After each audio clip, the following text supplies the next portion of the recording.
Welcome to Poojika electronics. இன்றைக்கி நம்ம கடைக்கு வந்து ஒரு டிவி சர்வீஸ் வந்தது. இந்த டிவியில் டிஸ்பிளே ப்ராப்ளம். இந்த டிஸ்பிளே டீக்கான் வச்ச டிஸ்பிளே. நான் டீக்கான் இல்லாத டிஸ்பிளேவை எப்படி மாற்றி கொடுக்க போகிறேன்னு இந்த வீடியோ பார்த்து தெரிஞ்சுங்க.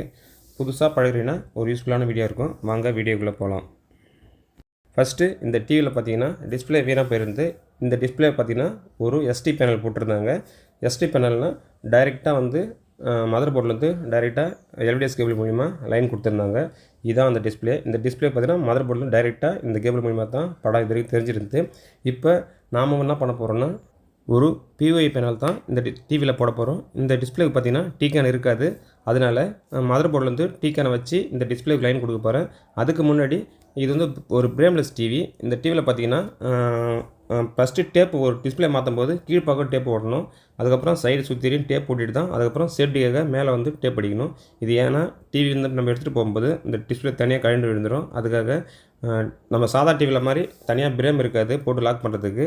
இந்த டிவியில் பிரேம் இல்லாமல் தான் டிஸ்பிளே அப்படியே நிற்கும். அதுக்கு வந்து பார்த்திங்கன்னா உள் பக்கமும் டேப் ஓட்டணும், மேல் பக்கமும் டேப் ஓட்டணும். உள் பக்கம் ஓட்ட டேப்பு அது வேறு, இந்த டேப்பு வந்து மேலே அடிக்கிற டேப்பு இது வேறு. சப்போஸ் இதை பற்றி தெரியுன்னா தனியாக வீடியோ போடுறேன். அதுக்கு முன்னாடி இந்த டிவியில் எப்படி நான் டீக்கானை வச்சு இந்த டிவி செட் பண்ணுறேன்னு பார்த்துங்க. இப்போ மதர் போர்ட்லேருந்து இதுக்கு முன்னாடி டைரெக்டாக எல்டிஎஸ் கேபிள் மூலமாக டிஸ்பிளே கொடுத்துருந்தாங்க. ஏன்னா அந்த டிஸ்பிளேவில் ஆல்ரெடி டீக்கான் இருந்தது. இப்போ நம்ம மாற்ற போகிற டிஸ்பிளே பிஓஐ பேனல், இதுக்கு வந்து டீக்கான் கிடையாது. அதனால் மதர் போர்ட்லேருந்து தனியாக டீக்கான் வச்சு இந்த டிஸ்பிளேக்கு எஃப்எஃப்சி மூலிமா நம்ம கனெக்ஷன் கொடுத்து இந்த டிவி ரெடி பண்ண போகிறோம். இதுதான் ஒரு பேசிக்கு. இது புரியுறதுக்காக தான் ஒரு வீடியோ.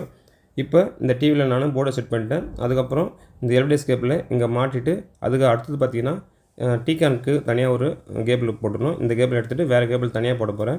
அந்த கேபிளிலேருந்து டீக்கானுக்கு வந்து இந்த டீக்கானில் வந்து தனியாக எஃப்எஃப்சி மூலிமா டிஸ்பிளேக்கு வரும். இந்த டிஸ்பிளே பார்த்திங்கன்னா பிஓஐ பேனல். இந்த பேனலில் பெனிஃபிட் என்னன்னு கேட்டிங்கன்னா இந்த நோ டிஸ்பிளே கம்ப்ளைண்ட் வராது. அதே போல் இந்த பேனல் மாற்றும் போது நம்மளுக்கு வந்து இந்த மேப்பிங் ப்ராப்ளம், மிரரிங் ப்ராப்ளம் இது எதுவும் வராது. படமும் கொஞ்சம் குவாலிட்டியாக இருக்கும். நம்ம மாற்றி விட்டால் கொஞ்சம் எல்லா போர்டுக்கும் மேட்ச் ஆகிற மாதிரி இருக்கும். அதுக்காக தான் இந்த டிஸ்பிளே மாற்றுறேன். இந்த டிஸ்பிளே எல்லா டிவிக்கும் ஓரளவுக்கு மேட்ச் ஆகுது. அப்புறம் இந்த டிவிக்கு நான் டீக்கான் போர்டு வச்சு தனியாக டிஸ்பிளேக்கு எஃப்ஆர்சி மூலமாக லைன் கொடுத்து இந்த டிவி வந்து ஆன் பண்ணி பார்க்குறேன். இப்போ இதில் மேப்பிங் ப்ராப்ளமும் அந்த மிரர் ப்ராப்ளம் எதுவுமே வந்திருக்காது. டிவி கரெக்டாக ஆன் ஆகிடுது. இது ஒரு ஈஸியான மெத்தட் தான். எந்த போர்டுக்கு வேணுமோ நம்ம மேட்ச் பண்ணி போட்டுக்கலாம். இந்த டிவி இப்படி தான் வேறு எந்த டிவிக்கு போட்டுக்கலாம். அதுக்கப்புறம் சில பேர் கேட்குறாங்க எப்படி நான் கண்டுபிடிக்கிறது டிஸ்பிளேவில் டீக்கான் எதுவும் கண்டுபிடிக்கிறதுன்னு சொல்லி கேட்குறாங்க. அடுத்த வீடியோவில் டீக்கான் எப்படி வேலை செய்யுது, டீக்கானுக்கு சப்ளை எப்படி செக் பண்ணுறது, நம்ம எந்தெந்த டிவிக்கு எந்தெந்த டிஸ்பிளேவுக்கு டீக்கான் போடணும், எந்தெந்த டிவி டிஸ்பிளேவுக்கு டீக்கான் போடக்கூடாது, அதுமாதிரி டீட்டெயில் அடுத்த வீடியோவில் போடுறேன். நன்றி. பூஜிகா எலக்ட்ரானிக்ஸ்.